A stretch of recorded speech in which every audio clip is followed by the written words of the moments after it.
Asos are an online clothing provider and currently held as the darling of online retail. In this podcast, I shall give you a snapshot of their current performance and the reasons behind this. At the sequel of the podcast, I will also suggest a recommendation in which I believe Asos should pursue in order to improve their current position within the fashion market. Established in 2000, slowly defined the decline of the high street. ASOS are now experiencing 6 million active consumers with profits before tax reaching 25.7 million. Contrast to the previous year, the online active customers had increased by 1.7 million and profits by 11%.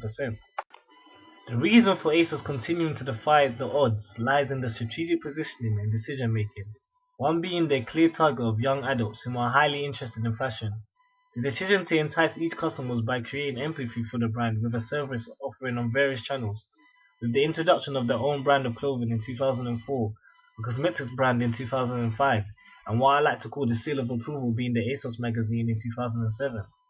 Also enriching the brand experience with e-stores on various devices and social networks, illustrating availability anytime in the world.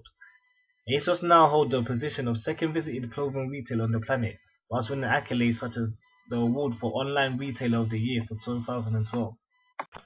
You may ask, what fueled such rapid growth? This leads me on to the next segment, where I will analyze different components used to gain market share.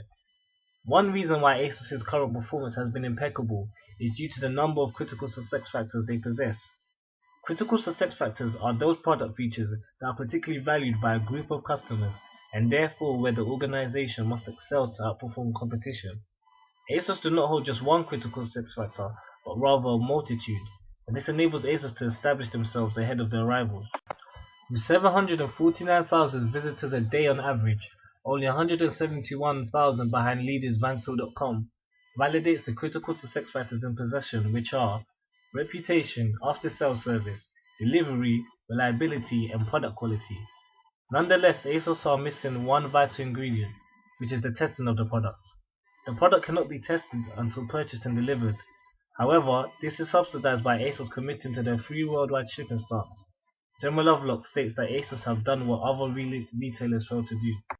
Michael Porter, in his analysis of the 5 forces of competitive position, give a good insight to how ASOS have climbed rapidly to the top of the market. In the fashion industry, a threat of a potential entrant to the market is minimal. It took ASOS under 10 years to become fully established in the fashion industry, which indicates how difficult it is for a new entrant to emerge in the market. Consequently, this gives ASOS and other leading fashion retailers the time to react to the new entrants and retaliate. This could possibly be in the form of a sell, and in this industry, a sell from an oligopoly would be enough to remove the buzz from a new entrant. Porter also speaks about the threat of substitutes, which is when the demand for a particular class of products as customers switch to alternatives. ASOS have targeted prices at a very competitive entry price level. This gives them the opportunity to tailor to all customers' needs, from one end of the spectrum to the other. Company websites conducted research that shows ASOS begins its prices at £20, along with retailers such as H&M and Zara. However, H&M's top price stands at £40 and Zara stands at £60. On the other hand, retailers such as Urban Outfitters begin their entry-level price at £45, yet they have the same top price as ASOS at £485. Here, ASOS shows the ability to cater to all consumers' needs whilst reducing the threat of a substitute to a minimum. The core competence that ASOS possess has been the overall platform for success. Johnson explains the term core competencies as activities that underpin competitive advantage and are difficult for competitors to imitate or obtain. In 1993, Kay identified 4 potential sources of core competencies. These sources are reputation, architecture, innovation, and strategic assets. And with ASOS being awarded the Online Retailer of the Year, the newly fresh ASOS app released and the net fund of 45.2 million, ASOS unquestionably have all 4 sources mastered.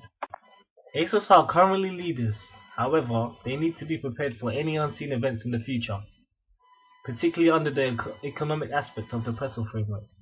This will enable ASOS to identify opportunities and threats. Wells Fargo Securities predicts ASOS are going to experience a gloomy market in the UK for the forthcoming years. The research predicts UK sales will not grow more than 10% in the next 4 years. However, international sales will grow approximately 40% in the next 4 years. If this was the case, I would suggest ASOS invest in their international markets in preparation for such growth. Cross-asset research validates this investment, showing they need to fasten their progress into immature markets than other traditional European retailers, especially in China. And I quote, China is already the sixth largest country by sales for Asos and huge potential since the online apparel market is relatively undeveloped and Asos' proposition is likely to be well received. That is the end of the podcast, and thank you.